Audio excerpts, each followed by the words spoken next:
वादी समाज के बीच में स्थिति परिस्थितियों के संघर्ष के बीच में किस तरह से स्त्री को जानती समझती और हर स्त्री के लिए उसकी क्षमता के अनुसार ससम्मान अधिकार के साथ एक जगह बनाने का प्रयास किया जाता है। विचार एक आंदोलन भी है, विचार एक निर्देशन भी है, विचार एक क्रांति भी है, विचार एक 1960 के बाद भी परिवर्तन हुआ है और अब 21वीं शताब्दी का समय है। 20वीं शताब्दी और 21वीं शताब्दी इतने सारे क्षेत्र हैं जो स्त्रियों के विकास को, उसकी दशा, उसकी दुर्दशा, उसके प्रयत्न को सूचित करते हैं। स्मृतियों की बात चली है, मनुस्मृति की बात चली है। उसके अतिरिक्त भी याज्ञवल्क्य की भी स्मृति है। एक एक स्मृति में 100 अध्याय हैं भाई।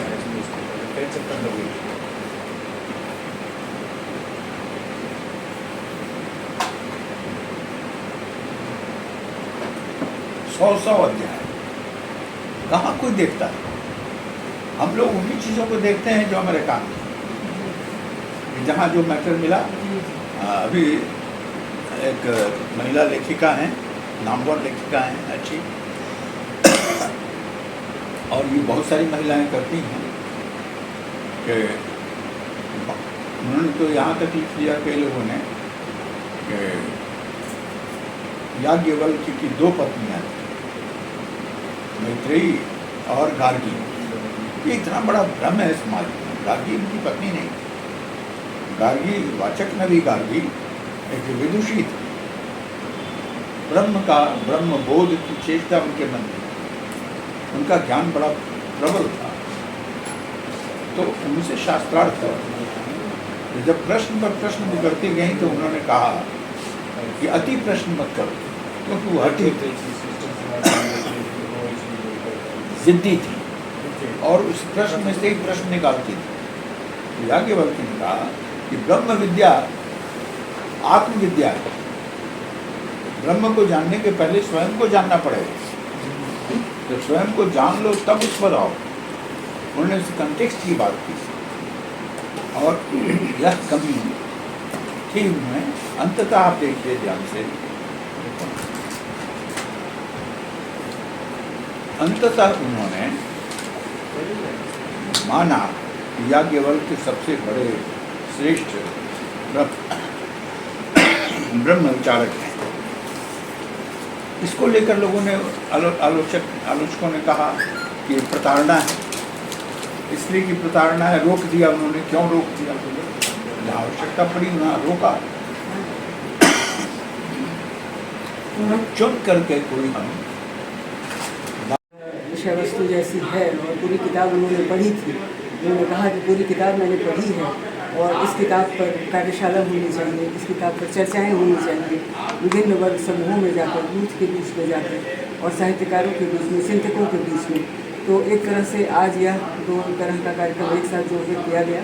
मुजफ्फरपुर के लोकार्पण भी और यहाँ के साहित्यकारों के बीच में इस पर आज चर्चा हो रही है।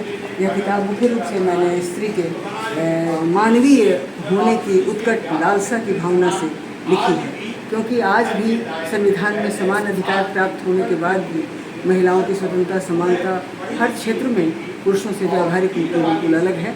व्यावहारिक रूप में उन्हें वो सब कुछ नहीं मिल सका जो उन्हें मिलना चाहिए था।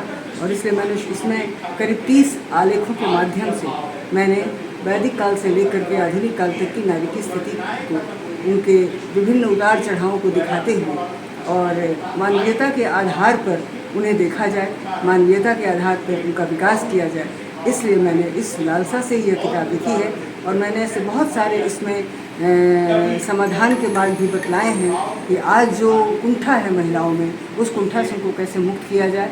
और अगर महिला कुंठित होगी तो निश्चित रूप से उसका जो सृजन होगा वह भी कुंठित होगा और एक कुंठाग्रस्त समाज का निर्माण वो करेगी। इसलिए महिलाओं को कुंठाग्रस्त नहीं होने देना है। उन्हें ये समय का तकाजा है कि उन्हें समानांतर मित्र का दर्जा दें पुरुष और एक ऐसे समाज का निर्माण हो जिसमें उस एक सर्वोपरि समाज के रूप में हमारा समाज विकसित हो। और इसमें संदेह नहीं कि महिलाएं इस मतलब कदम कदम आगे बढ़ रही हैं, क्योंकि महिलाएं ये जानने लगी हैं कि ख्वाहिशों से नहीं गिरते फूल, वक्त की साख को हिलाना होगा। कुछ भी नहीं होगा अंधेरों को बुरा कहने से, अपने हिस्से का दिया खुद ही जलाना होगा। तो अब महिलाएं इस तरफ सचेत हुई हैं, लेकिन इन्हीं सारे प्रश्नों को, इन्हीं सारे तथ्यों को मैंने इस किताब में उतारने की कोशिश की है कि किस तरह भारतीय परिवेश में अपनी संस्कृति की रक्षा करते हुए, भारतीय स्वरूप में अपने आप को सशक्त बनाते हुए महिलाएं विश्व के लिए सजग शक्ति के रूप में सामने आएं। धन्यवाद।